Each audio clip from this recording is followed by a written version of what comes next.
Welcome back to Redbeard RPG and Pillars of Eternity. All right then. We're gonna petition Gila. I don't know which one that is, but we have the opportunity to do so.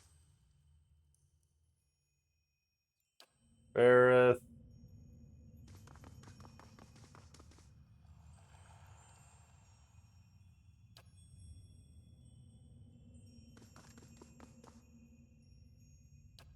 Gawain we did.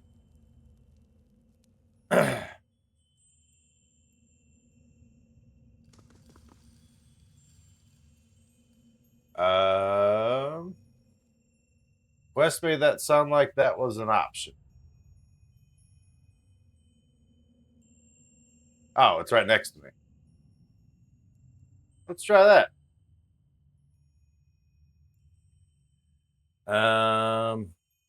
What do I say here?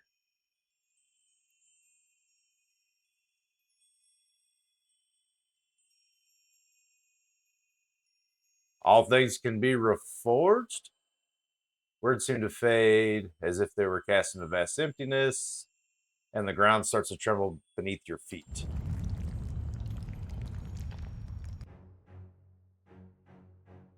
Huh?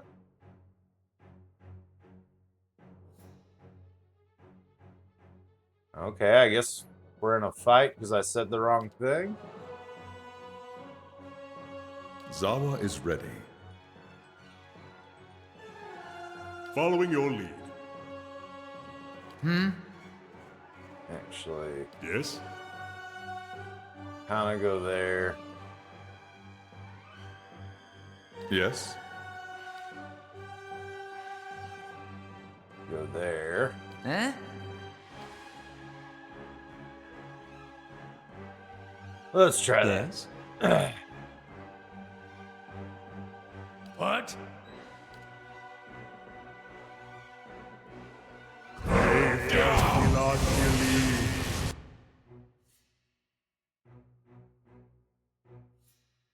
Perfect! Yes.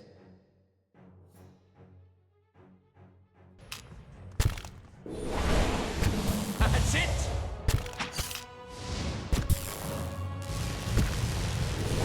I am no use here! Okay.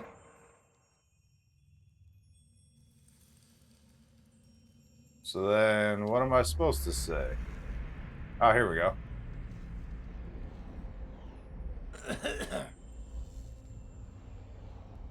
Kneel and pray. You feel the space around your body shift and melt. You find yourself in a vision of a mountaintop temple. Yet you see neither worshippers nor a dragon, but a tree. Its limbs wrap around the perimeter of the temple, tapering into twigs and branches of all sizes and angles. They seem too long and too numerous to be held up by a meager trunk, but they hold steady in the breeze. A single sparrow lands on the nearest branch and it watches. I seek an audience. We'll whistle at it. The whistle of the first tune pops in your head. The sparrow blinks its beady eyes and hops closer to you along the branch. It bobs its tiny head, opens its beak, and the rich, trilling melody spills forth is the song and chorus of birds. A massive flock descends with thundering wings and whooping, screeching, chirping calls. They fill their bogs of the tree by the thousands, birds of every shape, size, color, nesting next to one another. Birds from every corner of the world. Look, I see some Ratui razorbills. A breeze rippled through the air, the limbs away creaking with a strange, gentle rhythm. A few hundred of the birds flit from their branches, forming a brilliantly variegated flock in front of the tree. As they meet and swoop in unison, you catch a glimpse of someone looking back at you, cloaked by the flurry of feathers. Look there, the mantle of feathers. We're in the court of birds, and there stands the Sky Mother. You journeyed to my temple and rid it of the dragon. Now my faithful may return, singing their joy to the skies and praising me through their creation.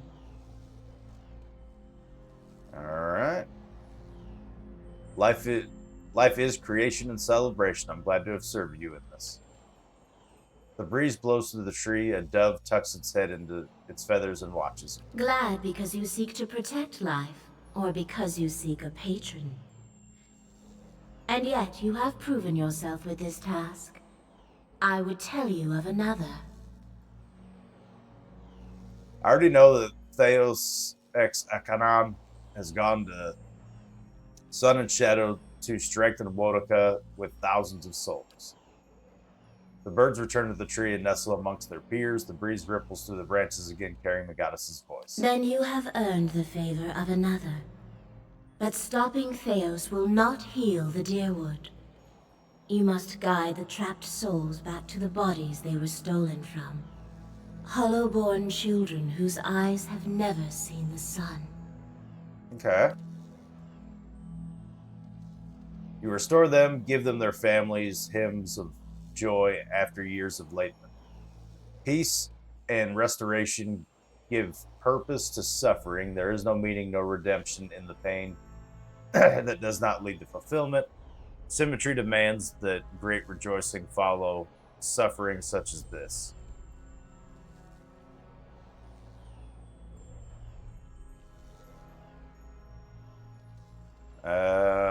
Is that even possible? Perhaps the years cannot be forgiven, and for some, perhaps it's already too late. But if you could restore even one soul, kindle one spark of life, raise one voice in joy, it would be worth it. Fair enough. There's another side to this.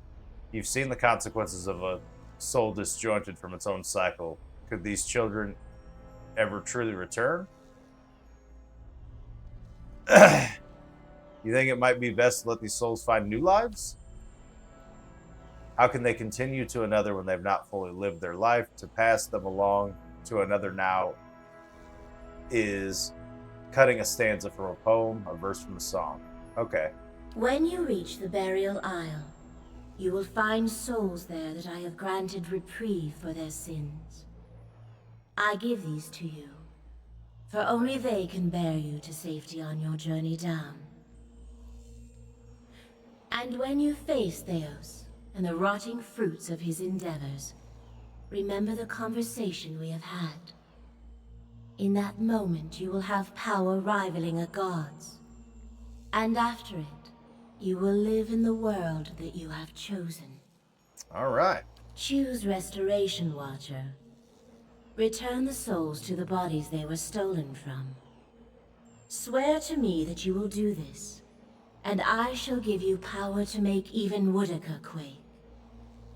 I can be merciful and terrible, Watcher. All right. We'll try to return the souls then. And I shall remember. The dark wings snap shut. The tiny sparrow flits at your shoulder, tilts its head back, and opens its beak. The song spills forth like nothing you've ever heard. Melodies at once mournful and beautiful entrance you. The world becomes like a place of pure color and sound. Each perfect moment follows the next like lines of a poem or bar of a song. All right, I got Helios Boon, wherever that is. You awaken from a dream standing in Tir Evron. Helios' song and the power of the blessing follows you still. And that quest is completed. Nice. So, can I do these other ones then too?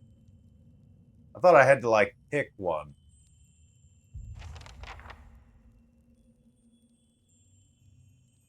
I said it added something to Council of Stars. Send the pit, earn divine favor.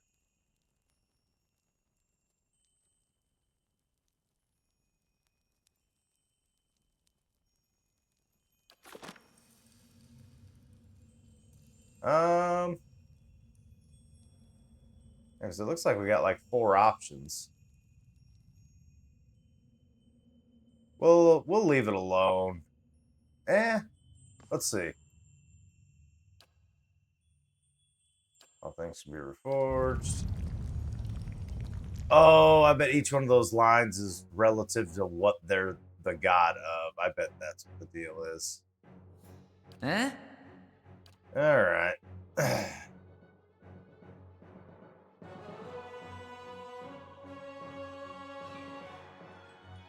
Yes?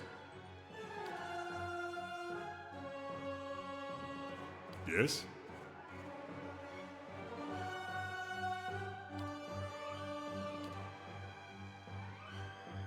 What? How may I help? These guys I wouldn't think would be too tough.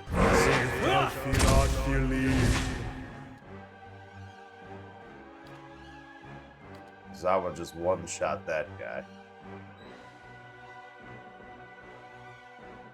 Huh?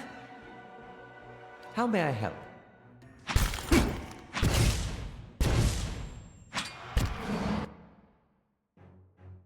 Huh? Gotcha!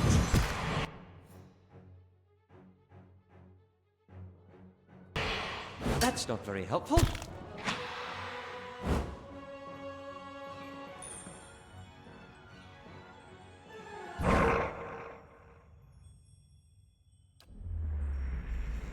You kneel and pray before Bareth. Even while your eyes are closed, you see the road seem to stretch forever. The stars wheel overhead in a clockwork rotation of constellations, disappearing over the horizon to your left, only to rise on your right. You try to make out details on either side of the road, but your eyes can't seem to focus. One moment you think the meadow is blanketed with mist, and another you sheer canyon walls. For just an instant, you see waves of lapping edges of the road. Where you step back into the shifting landscape, you feel certain you would only end up back on the road. You know this is a vision, but the packed dirt feels firm beneath your feet and the night air cool on your face. You're walking, your feet seem to carry you forward on their own accord. Something looms ahead of you. As you get closer, you see two stone figures that look strangely familiar. Our old friends, life in death and death in life.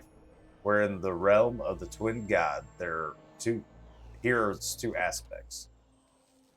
You remember the door of Cliven Rang and the two fingers carved into the mountain next to it. One looks vaguely male, the other looks vaguely female. Only a thin layer of flesh covers their skeletal bodies, which twists to face the doorway between them. The doorway, however, is not the one you saw at the ruins. It's a skull, gaping and jawless. As you look on, the open mouth seems to grow. The arms of the two stone sculptures are swept toward the mouth, inviting you in. Well, let's check it out, I guess. The road continues through the maw to another shifting landscape surrounded by stars. As you pass through it, you see an identical doorway in the distance. A dwarven man stands near it, unmoved. You turn and look behind you, only to see the skull gate you just passed facing you. An elven woman waits in the road. Like the dwarf, she stands still. I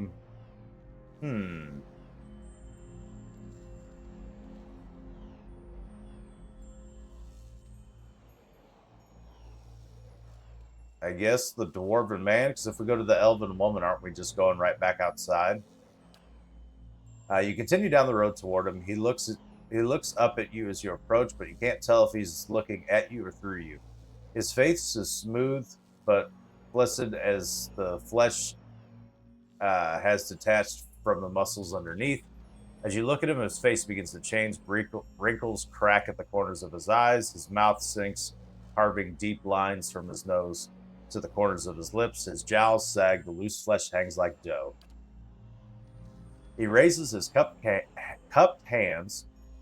They're covered in blood. He lifts them to his face and smears himself from newly creased forehead to the wattles of his neck. As he massages the dark, sticky fluid onto his skin, fresh wrinkles disappear. The hanging face folds recede. His flesh tightens, re-adhering to his skull.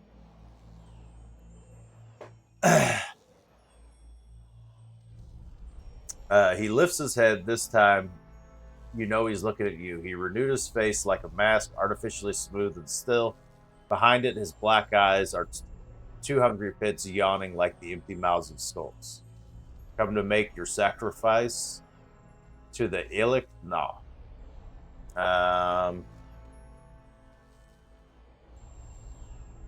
Let's take his hand, I guess. You grab his hand, but his skin gives too easily under your grip. As you try to pull away, you hear a noise like dried caravans tearing. His skin splits, following a long seam that begins at his arm and stretches the length of his body. Blood gushes forth in such quantities that you can't imagine there was ever anything else in him. Sure enough, the dwarf empties of blood. He collapses like a desiccated husk. The blood in the path gleams with thousands of souls worth of essence. Essence evaporates, trailing shining filaments into the night sky.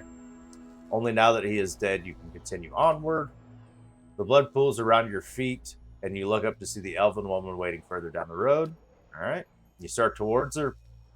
Somewhat unnatural about the way she stands.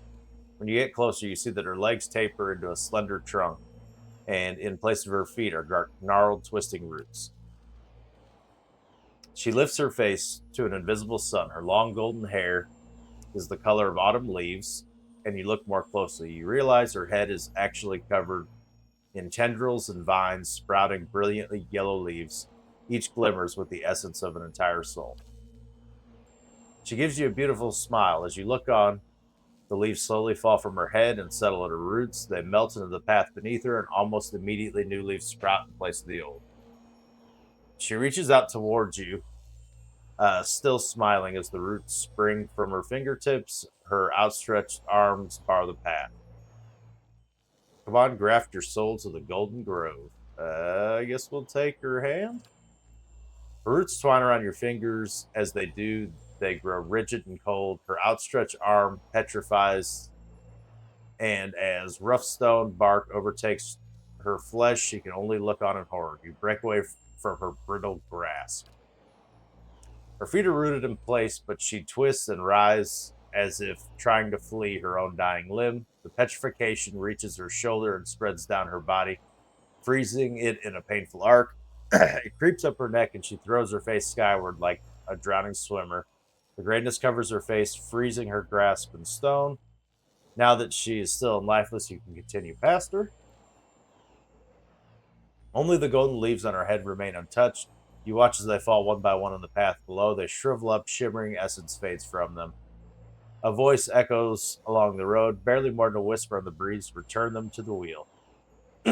As you lift your gaze and see the skull ahead of you in the path, the candles of Ter Evron wink and open their mouth.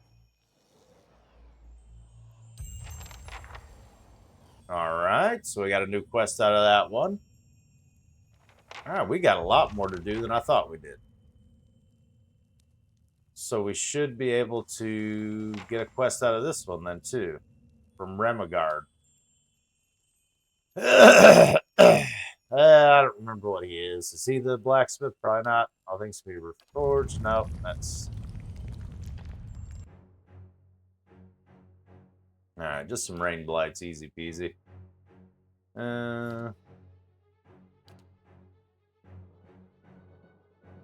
You go after that one. Huh? Transform. Close one. Zawa is ready. Zawa can go to the middle. Hmm? I don't even think it's worth indoctrinating. You just attack that Aye. guy. You too. If thou shalt believe.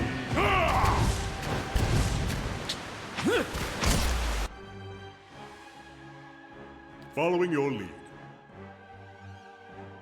That's it. Alright.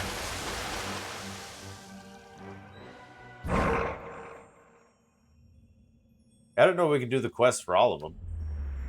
You kneel and close your eyes. As you pray, the blackness fades to white and howling wind fills your ears. The vision that slowly resolves itself with the broad frozen plain. You see a precision of elves in the distance, periodically fading into their emerging from their whiteness. They trudge over the snowbanks, their heads down against the driving winds. They trek past you, one man bundled in furs to his head. You headed for Noonfrost and the frost-hewn breach too. Before you can answer it, he's lumbered ahead. You follow the caravan, and in a couple of minutes, you come to a wall of ice. It disappears in the pale emptiness overhead and stretches as far as you can see in either direction. The elves stop in front of the mirror smooth section that's framed like a temple door. It seems somehow thinner than the rest of the wall. You can't see what's on the other side, but the debilitating cold emanates from within. Elves pull pickaxes and shovels from their sealskin packs and begin hacking at the smooth ice, their implements flying through the air, swift, shining arcs. Though they throw their bodies into their labor, not one of them so much as scratches the polished ice, yet with each blow, something bellows in the distance. Hey, you might want to hold off on that. The elves hack away, seemingly oblivious to the fervorous lowing and the tremors under their feet. The snow has risen to your knees, your legs feel frozen in the drifts. Let's try to get their attention, I guess. You grab the nearest elf by the shoulder, shaking and yelling over the howling winds. You point in the direction of the booming noise, but she only scowls. Leave us, traveler. We've got to get through. We can't stay on this side any longer. Listen, you're angering something big. You better stop. The elf strains to listen as she rests her pick in the mounting snow. Some of her fellows pause their labors. A man with a withered, frostbitten finger turns. He raises his maimed hand and tells the others to stop as well. They stand motionless for several seconds before you realize they've frozen entirely. You touch the elf nearest to you, and he crumbles into a mound of snow. A final gale blows past, scattering the remains of the elves in chaotic fury. You notice a single spiderweb crack in the smooth barrier. It's the only thing that mars the perfect surface of the ice. Whatever's on the other side of the strange doorway, you feel it tugging at you. Only when you look back and see the parallel gashes trailing behind your legs in the snow do you realize how strong its pull is. My end comes to all things in time. Seal the frost-hewn breach and instruct the pilgrims in the patience of Remergond. Alright, let's just stick a handful of snow in there. You fill your hand with snow and shove it into the crack. It hardens instantly, and a hoary rime grows over the surface of the frozen doorway, fusing it to the rest of the wall. When you take your hand away, a perfect crystal of ice remains in your palm. You examine the crystal. The vision around you fades, but the unmelting shard of ice remains in your hand. Okay.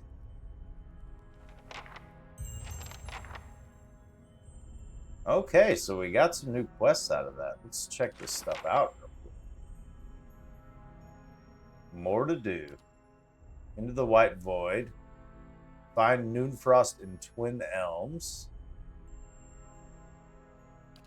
Servant of Death is in the lives of the two figures from Barath's visions.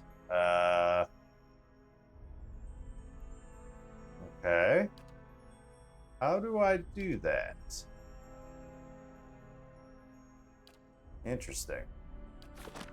Well, we're in Twin Elms right now, so I guess we could like poke around here a little bit and see if we find any Noonfrost. I don't know where we would find that.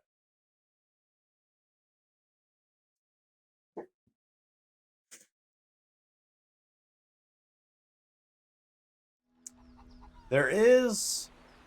Wasn't there like a...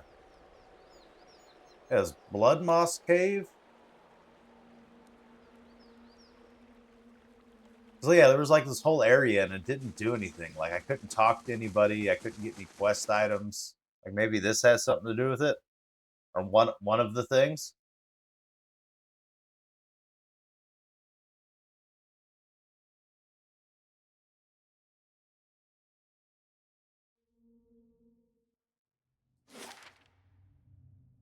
Blood Sands. Yeah, there was like the sacrifice chamber.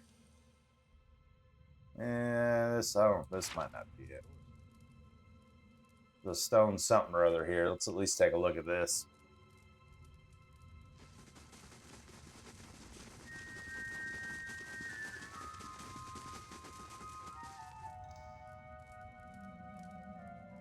Yeah. Alright, I think we've done everything we can do here. This ain't it.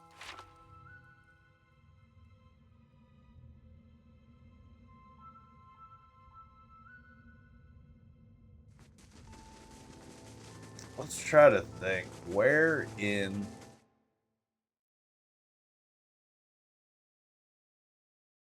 Twin Elms would we find frost or an ice wall? This is a pretty far southern place, if I remember right. I'm gonna mean Hollow Warriors.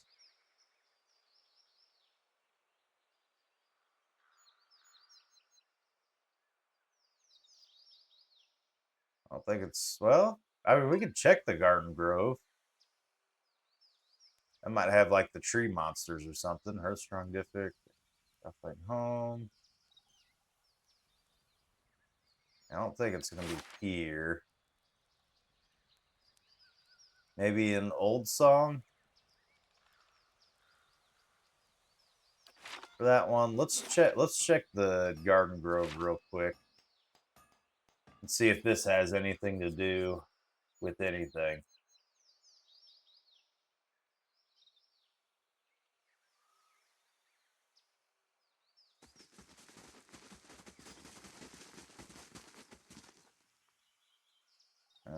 Guard. I think he was the poison guy. Builder's Wasn't he? wisdom to you. Yeah. And there. Many blessings, traveler. If you're needing services, speak to Bela. He will see your concerns. Isn't that just who I talked to? Yeah. Anybody else have a unique name around here? Iswald up there.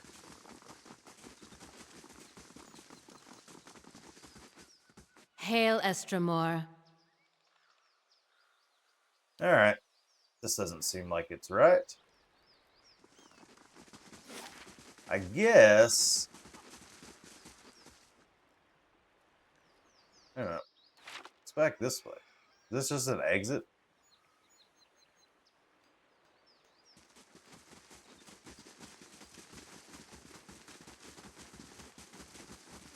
Yeah, it's just an exit. I guess let's take a quick look at old songs, see if find any frost of any kind there.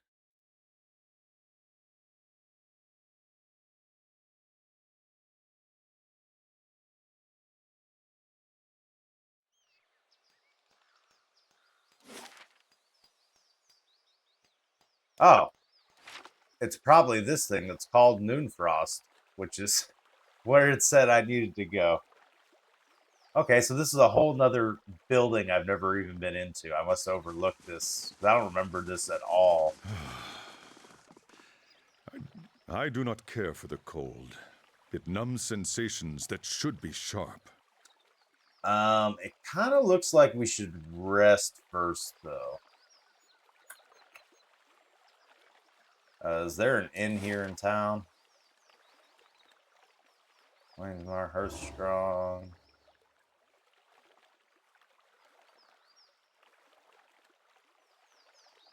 No, it doesn't really look like there's a place to rest.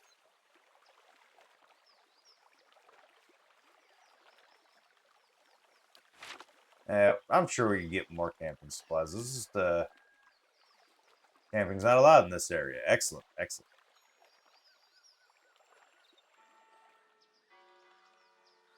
There's no, alright. So we pretty much have to leave and then come back no matter what.